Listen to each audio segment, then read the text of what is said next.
کبھی سوچا ہے کہ جب سامنے کوئی ایسا دشمن ہو جسے ہرانا ناممکن لگے تو جیت کس چیز سے ملتی ہے؟ طاقت سے یا حکمت سے؟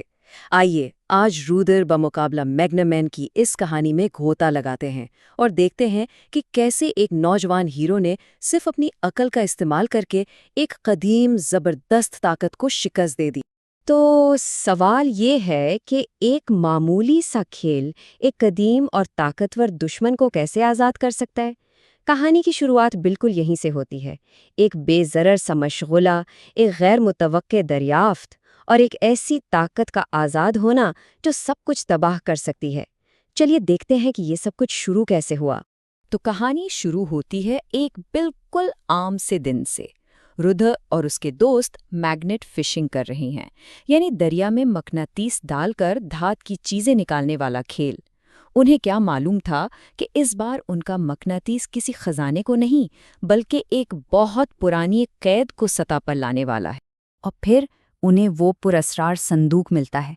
اب جہاں باقی دوست تھوڑے محتاط تھے، وہیں رودر کا تجسس اس پر غالب آ گیا۔ اسے لگا کہ شاید اندر کوئی بھولا بسرا خزانہ ہے اور اس نے اسے اکیلے میں کھولنے کا فیصلہ کیا، ایک ایسا فیصلہ جو ہر چیز کو بدلنے والا تھا۔ مگر صندوق کے اندر خزانہ نہیں تھا بلکہ ایک خوفناک راز قید تھا۔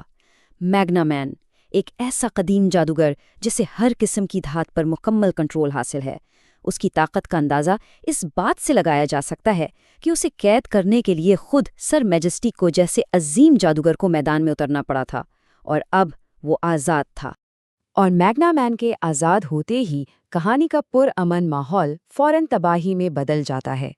صدیوں کی قید کا غصہ اور دھات پر اس کا لامحدود کنٹرول، یہ مل کر اسے ایک ایسی طاقت بنا دیتے ہیں جس کا مقابلہ کرنا تقریباً ناممکن لگتا ہے۔ یہاں ہمیں کہانی کا اصل تضاد نظر آتا ہے۔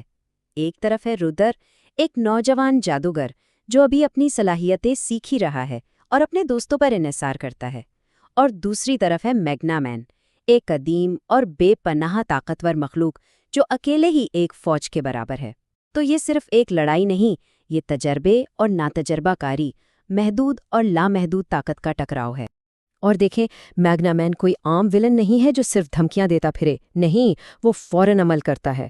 آتے ہی سب سے پہلے اس نے رودر کی سب سے بڑی طاقت، اس کے دادا جے سنگھ کو قید کر لیا۔ اس نے رودر کی ہر کوشش کا مذاق اڑایا اور دیکھتے ہی دیکھتے پورے محل پر قبضہ جما لیا۔ مطلب آتے ہی اس نے جنگ کا نقشہ بدل کر رکھ۔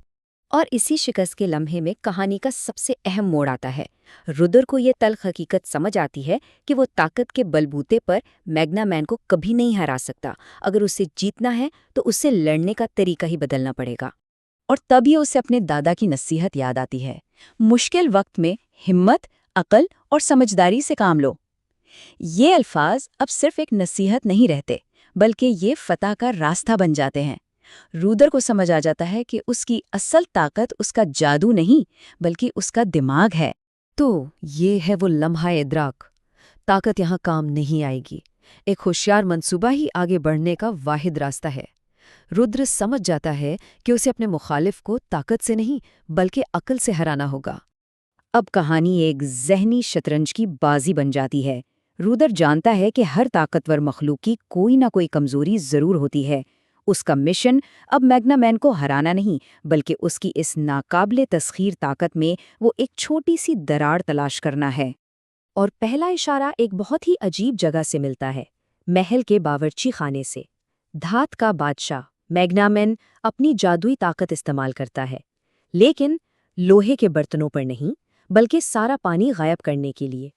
یہ ایک ایسی حرکت تھی جس کا بظاہر کوئی مطلب نہیں بنتا تھا، اور اسی نے رودر کو سوچنے پر مجبور کر دیا۔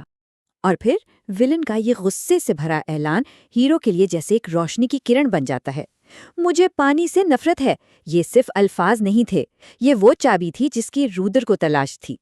کمزوری مل گئی، بس اب یہ جنگ طاقت کی نہیں رہی تھی، اب یہ حکمت کی جنگ تھی، اور اس ایک دریافت کے ساتھ ہی طاقت کا توازن بدلنا شروع ہو گیا تھا۔ اب جبکہ رودر کے پاس سب سے بڑا ہتھیار یعنی معلومات آ چکا تھا، تو وقت تھا ایک منصوبے کا، ایک ایسا منصوبہ جو میگنامین کی طاقت کو اسی کے خلاف استعمال کر سکے۔ رودر کا منصوبہ 3 سادہ مگر بہت ذہین مراحلوں پر مشتمل تھا۔ پہلا، میگنا مین کو تانے دے کر محل سے دور کسی ایسی جگہ لالچ دے کر لانا جہاں دھات نہ ہونے کے برابر ہو۔ دوسرا، اسے جنگل میں الگ تھلگ کر دینا جہاں اس کی مقناطیسی طاقتیں بیکار ہو جائیں۔ اور تیسرا، اس کی سب سے بڑی کمزوری پانی سے اس پر حملہ کرنا۔ اور منصوبہ بالکل ٹھیک کام کرتا ہے۔ اپنی طاقت کے مرکز سے دور اور پانی سے گھرا ہوا میگنا مین بے بس ہو جاتا ہے۔ شکست تسلیم کرتے ہوئے اسے رودر کے دادا اور سر میجسٹیکو دونوں کو آزاد کرنا پڑتا ہے۔ اور آخر میں سر میجسٹیکو کے یہ الفاظ اس بات پر مہر لگا دیتے ہیں کہ فتح کی کلید رودر کی جادوئی طاقت نہیں بلکہ اس کی حکمت اور ذہانت تھی۔ تو آخر میں یہ کہانی ہمیں اسی بنیادی سوال پر واپس لے آتی ہے، سب سے بڑا جادو کیا ہے؟ وہ طاقت جو پہاڑوں کو ہلا دے، یا وہ حکمت جو اس طاقت کو بھی شکست دینے کا راستہ تلاش کر لے؟ اس کہانی کا جواب تو واضح ہے، لیکن حقیقی دنیا میں یہ انتخاب شاید ہمیشہ اتنا آسان نہیں ہوتا۔